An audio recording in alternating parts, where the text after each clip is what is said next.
Irène Frachon, bonsoir et bienvenue à la librairie Dialogue. Vous venez nous présenter votre livre Mediator 150 mg, sous-titre censuré, publié aux éditions dialogue.fr. Pouvez-vous nous dire tout d'abord en quelques mots qu'est-ce que ce médicament Mediator, par qui était-il utilisé, pour quel traitement ? Oui. Alors en fait, il était utilisé essentiellement comme antidiabétique chez des personnes en surpoids.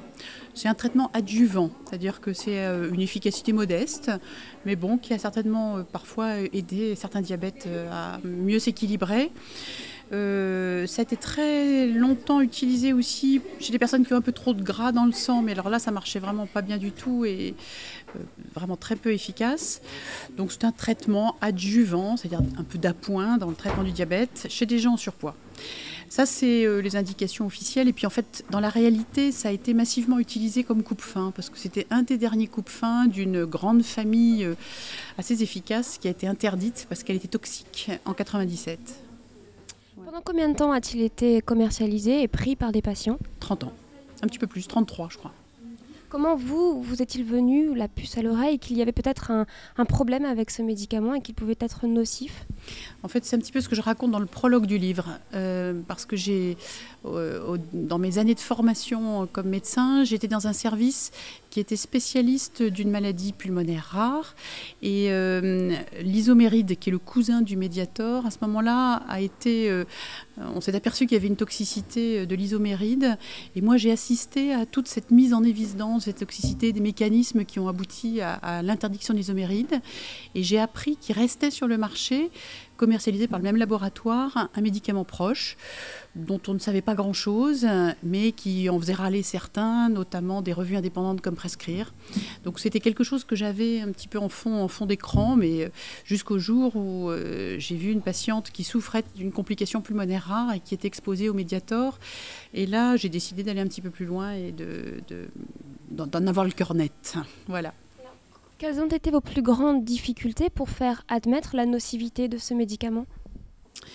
Alors, en fait, la plus grande difficulté, ça a été de comprendre ce qui paraît absolument insensé, en fait. De comprendre tout simplement et d'avoir les éléments pour comprendre comment est composé ce médicament et comment il se décompose dans l'organisme. Ça, c'était une information qui n'était pas disponible. De quoi s'agissait-il ? De quelles molécules chimiques ? Et qu'est-ce qui se passe quand on absorbe un comprimé de Mediator ? J'ai eu beaucoup de mal à comprendre ça, ce qui paraît vraiment tout à fait ahurissant. Le laboratoire nous a donné des réponses qui ne correspondent pas, je pense, à la réalité, parce que, en tout cas, c'est très contradictoire avec d'autres données que nous avons pu récupérer difficilement, qui n'étaient pas accessibles, pas publiques. Et à partir du moment où on a compris qu'il y avait vraiment une parenté très très forte entre les deux médicaments, il y a une enquête scientifique à faire, mais sur des cas d'abord, puis ce qu'on appelle sur l'épidémiologie, sur des populations de malades. Et puis on a même eu la chance de pouvoir travailler avec la Caisse nationale d'assurance maladie pour accumuler des preuves irréfutables. Et puis ensuite, les autorités de santé, effectivement, ont admis cette toxicité et pris les bonnes décisions. Comment a été pris votre livre à la publication dans le milieu médical et scientifique ? Est-ce que vous avez été soutenu ou est-ce qu'on vous a mis beaucoup de barrières ? L'interdiction du médicament, je pense que tout le monde était à peu près d'accord. Effectivement, beaucoup ont au départ pas très bien compris pourquoi j'allais plus loin en publiant ce livre, puisque le médicament était retiré et qu'on pouvait peut-être s'arrêter là. Et à la lecture, en fait, ce qui m'a fait très plaisir, c'est que beaucoup ont compris une fois qu'ils ont lu le livre. Et j'ai eu énormément de messages, de lettres, de courriers, de gens qui, au départ, ne comprenaient pas, qui, ou par amitié ou par curiosité, ont acheté le livre, l'ont ouvert, et puis ils l'ont dévoré d'une traite. Ils m'ont tous dit la même chose. Ils l'ont lu vraiment d'affilée, comme un polar. Ils m'ont tous dit la même chose. C'est assez étonnant parce que tous les témoignages que j'ai, en fait, sont presque les mêmes. Et ils ont compris effectivement que dans cette histoire, il y avait des choses choquantes, il y avait des éléments qui ne tournaient pas très rond, et tout ceci nécessitait d'en parler.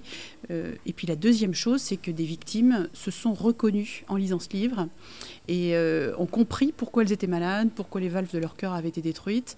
Et je pense que c'est fondamental qu'elles soient informées, qu'elles réalisent ce qui s'est passé. Alors, il est vrai qu'en lisant votre livre, on ne peut qu'être sidéré et stupéfait.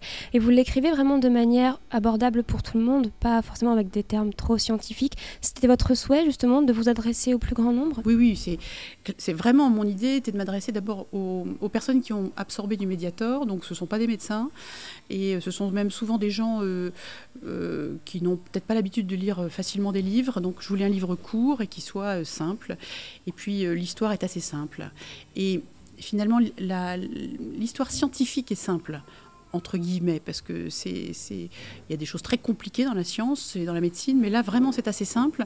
Ce qui est la vraie histoire du livre, c'est effectivement l'enquête. Et ça, ça pourrait être un médicament, ça pourrait être n'importe quoi d'autre.